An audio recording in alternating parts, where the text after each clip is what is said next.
Tamai tan se ngarang dai ngasi nam sak phajare do na ngasi gi din namme man dawai la bani na tamai tan haure man daw ga mama gi amamam se mathagi sena khara pik tak tawre sena khara pi e sena mu khara chaw phajare tamai tan ni masak se man dawai lai khom lora sa jarani phajare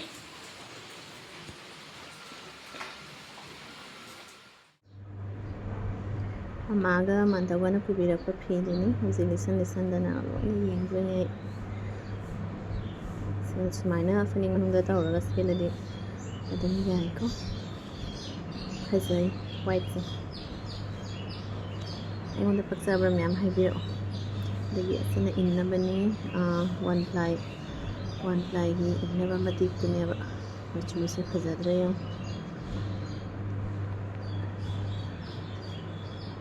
katang camera sidadi katang light oina ureko ado katang di haidi green se katang dark oi sidagi uriba sidagi katang di dark oi amada paktabra mayam sa haidira o no bigi mong da sara ga tamri names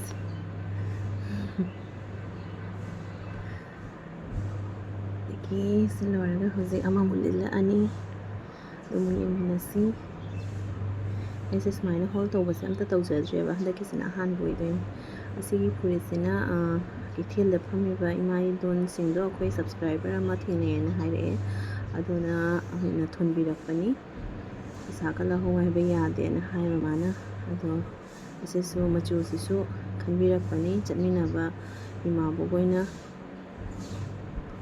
मोने याम पक्कनी न हाइए अदो इमा बोगोइना खनबिरकपनी असिना पुरिसे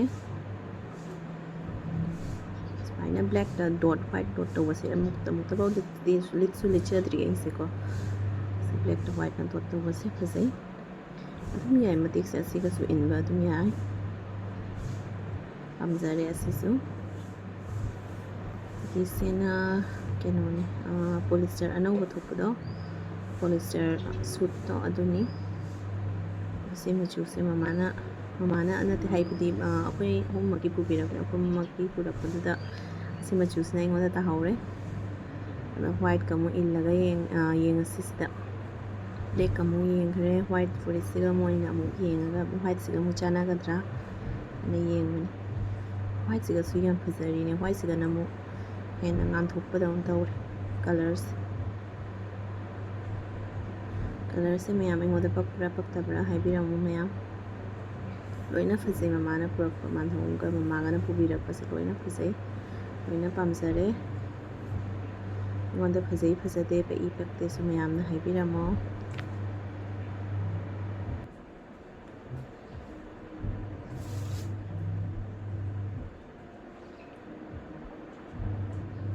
पुदोइने सेना मणिपुरदे पुबिरकपनिने अहननि खनिने जुमसिगे निंगोन अहनदो मोइदा से फी set सिमा polyester set नी polyester set अमा असे से बीएम खोलै से बिना जौ सेना बादाम गी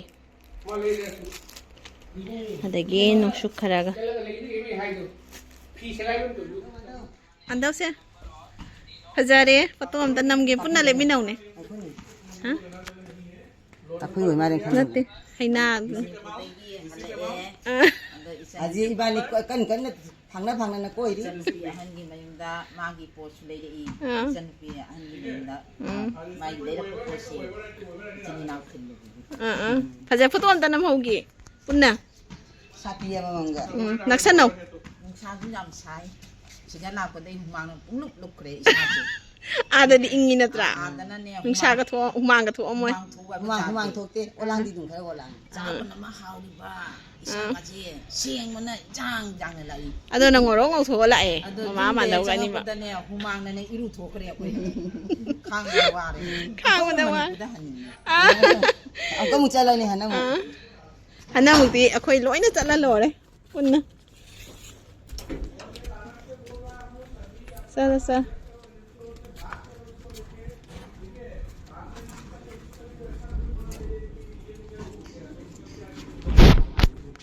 Kananam la tu. Kananam la ame. cái nó là cái nó ngang thì mà đang là cái nó này là như vậy chắc cái này tùy rồi hơi bị lúc con cái tàu gì đó mà tôi biết đâu nhỉ โลเลนเตอร์อีสิเจอุดเลยเลยกินจันป้าเจจำน้ำงายมาตุนยามตะเลยมาโอ้โหกินมาตั้งบากไปอุดเลยเลยเจ้าดิฉันเสียดีปะข้างพายเนี่ยไพรส์นี่เจอาเซบุตรข้างบัสวิจัยอาเซบุตรอะดูอาเซดิเซอร์ไพรส์นี่ให้ทุกตัวเป็นเซอร์ไพรส์เจ้าบิกี้ expression จริงสิมายาม Keno juga face wash keno juga. Ai ne face wash dai. ข้างให้ทุกคนรู้ด่ะเอ๊ะไอ้น่าเซอร์ไพรส์นี่ให้ดิให้ทุกเลยละเมตุกะเซอร์ไพรส์ก็ให้ทุกเลยละเมตุกะเสีย thank you เดี๋ยวมาหลักไป อ่ะปามจะรับวันนี้เจ้าบีไอ้มา นั่งมาชิลล์กัน หางดูจริงวันนี้หางดูจริงวันนี้ Ai tai ye. Ai tai ye. นั่งกันจริงด้วย เอ๊ะ เรื่องนั้นน่าเลยนี่นะ ป้าป้าไกลๆให้นะยง Mandau na kilo ina ang pila na. มันดูสุดใจใจด่ะ เมื่อชักปุ้นตัวนี้มาแล้วเรียนกันตัว Tubaw roti. โอ้มียังจะเอาตัวนี้สิเดียวโอ้ เข้าใจแล้วป่ะ มาจะได้โอ้มาจะก็คนละฐานเอาต่างๆ Jumdi kalau lu mai do kento semua kita tahu putih. เดี๋ยวเอามาพีดูดิจริงวันนี้หางดูกันแล้ว Asik asik pun ini nak klip super ni. ป้าป้าตัดสั้นเลยเหรอเว้ยสิกาที่ปิดตัดสั้นเลยเหรอเว้ย มองนั่งอีมองดีอิงจ้ะ ใช่ใช่ใช่ ด้วยอิงนู่นเลยมาจากตลาดนะ จานุ มาม่าเนี่ยชนนะผมดูให้เลย Sana sila ka. ชนนี่ชนเราอะไรนะน้ำมันนะ จะไปดู มาบ้านจะพี่มาจีนี่เนี่ยไอ้เนี่ยบ้านเจ้าจริง Pan sa mo na kilo ni he. Ako gitu niya pan sa mo to na. Ai gi. เชื่อมวยชาบดะตัวอีมาเลยลังจิงกีบมาเลยถ้าจะบรูมาจูเซอิงมันนี่มาจูเซนั่นตระตั้มมาเจ้าเนี่ยนะเจ้าบีอินนับดอตั้มมาเจ้าบ่ มันก็อินมันจากอีเวนต์มันจะขังเดินก็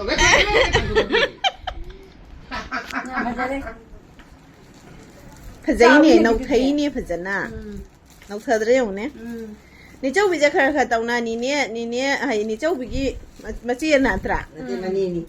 มันนี่เหรอ จีรีก็มัน จีรีกี่ตัวน่ะ Si kene sa pan pak he. เชื่อเนี่ยมาแล้วตะกินาดูสุเจ้าบีตัวน่ะไปอีบฉันน่ะมามาจี Hai ne tai ra bo. มามากี่เสียไอ้นั่นเนี่ยป้าเมียใจจานไง อ๋อมาที่นี่มาชื่อว่าน้องวัตถุอีมีเนี่ยเป็น Ano ba to pa ni aduna ni si ano ko si. Moy ไอ้สิ่งที่จะทำนี่ป่ะ Nahan gi keno do lising ang sa hum. อ๋อน้องวัตถุบีกินอาสิ่งนั้นเราเลยมี อันโนไว้บุกินาเสียหาพี่มาป้านสิพี่จินจะหมายนะอามาขัดตั้งสิกับหมูกินาหัดเจริญเลยกินาด้วยมาตั้งแต่หมูเสียหัดเจริญเนี่ยแบบ Telah sudah nol mama tadi semua ni macam asal kau dapat panggung. พังงอยAmuk cek pun sih asal mana pun. ร้อยถุงไหล Aduni ni nang lupa sampi ba duna taw ini nang lupa sampi ba da. Tapi asal mana pun. มาปุ่มนี่ Ni มา ba ปุ่ม na ai da lupa sampi ba da. Mani pu thung na koi da wa. เอาตัวนั้นถุงน่ากลัวเลย โอ้ยนี่ไปชานี่ ไปซานี่ Aduh ni lepas jam tu semua loi dari mana? Ai bil lepas jam tu. จ้าไม่เดินมาปุ่มนี่ตัวนั้นนี่พระเจ้าวันนี้ก็พระเจ้าวันนี้ นั่งนี่ปวดใจนั่งไงพี่ Sing ba ka? เดี๋ยวเจ้าบีสิกันมันเองไอ้กี่ตัว ใช่ไหม ฉันน่ะเลนินเสียด นั่นนี่จะเป็นที่พี่เจ้ามา Ai ni sa pitu chaw te. เจ้าเดินบันนี้จับ Pitu บัน chaw นี้ da ba duna ni. เลนินเสียดเสียพี่ Pitu ตุ๊บจับ chaw บั da น ba นี้ duna ni ai ni angang sing sigi je. คุณมามาใช่ไหมพี่บ้านมาชวนนี่สิแค่ไหนเนี่ย Aya. ให้รับตัวนี้ด่ะ Nanti kerana mana? Ani si. Ini sih. แล้วนี่จะเจ้ามาในระเบียบมันนั่งกินได้พี่ดูเจ้าเนี่ย Nanti. ฉันดูเนี่ยเจ้าเดินบันนี้เจ้าเดินบันนี้เลนินเสียดก็มาสมัยนั่งอัตตัน Chaw แล้ว te. นี่แกจะลิงน้ำตาตุกันเนี่ยเป็นนู่นเนี่ยปวด Lising ang lising ang ลิงน้ำตาตุ Lising ang tani. โอ้ยเนี่ยน้ำใจเนี่ยสิ kutang kutang ni dana Lain siya siya. ini menu na tawi da kutang la tawi na tro do na Nang singi siya, lain siya siya. Asi pura kada do moirang ka ba na pura kada do. Asi na niya moirang ka no su pidu su pi idana. Asi na pidu chaw idana. Adu mata ka ano ba to pa idana. ano ba to ko Asi loy po. ako'y mauhong maki Nanti dona kari Macuuduna nechoubise macuuda kaya ay kaya? Oh kinara wajina lising amaga. Sahum. Dahil ano bato pa di ko kang awje. Lainin Naugrami mamay si macuuse. Putoragbaga ay Kaya nasisina taw kway mana sina pa pangkaya ay na chay jani ay. Kasi inganida. Dahajat pada inganida. malay na din na doon Mo niya. tani ni puna ba. Ma ko di mana ne nong ini ilaga tal na pitora ko katan ni nai. Ma ito namang may ani ro check dun. Oy.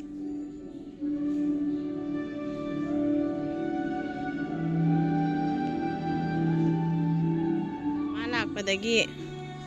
Mafamse yung napigase punglang kare. Napiga yaudre. Manipur gi tilaw ni. Tilaw se Manipur dagi purak patilhaw ni se. Kyam lap na laaga jong khosida. Tharaga chadoin. Chongdi chonghalakani ko. Se macha ju polakani. O moigi pambi do phukdore hiro kaino kmai doino. Mo jole ba. Sumaina. Ah. O phuaga jonbi duni ne a. Aduga ina ne khambra che bori sada sune chap jungna hau bane ba. Aduga pore in. Tilaw manaje thakbai manam nusina haw yeba. Nong phado sombas lai dresu. Mana tawba yai. Khoigi sigagi mama top sigagi top leiradine. Ani haidi se torgo chu howidana.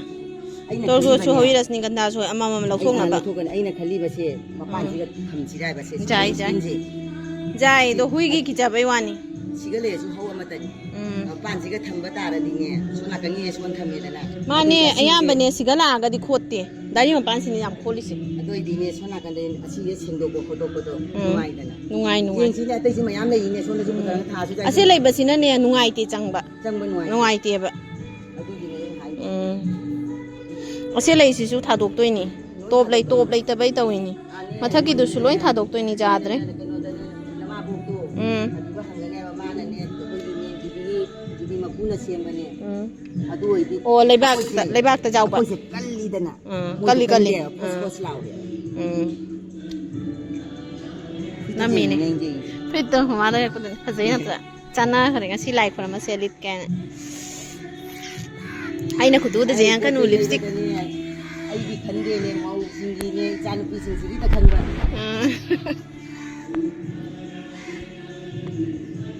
Sig akhoi thoiding se hape chawre du. Se maru sigagi. Sidi masabu ilong di ne. Ai hana ne ye masi makhong de pro lon. Chum jami ma Loiba. Naha medilon lon dei la pa su ho ni se. Nung ta ki ba da ho ba jani. Ho ba ne ba. Mathangi jahi da su ne dum taw ba gi ama adi ho ra ga. Sum jam lo ko di jungi lo se ba de lu. Kanai. Kana ba ta su. Wakhan du su nungai na. Hene buguti bambi. Buguti bambi. Ahum oi bani ama ga sidara abani se sidara abani. Tilaw se.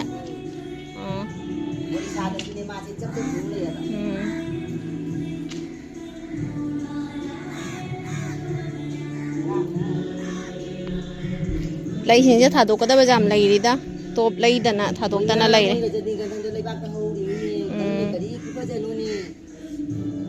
Sigai top sima su po thadokpa jani se. Naubi gi matai dina masu manang de musiba du gani. Masu tharne ne mo ta haidara gani laubi.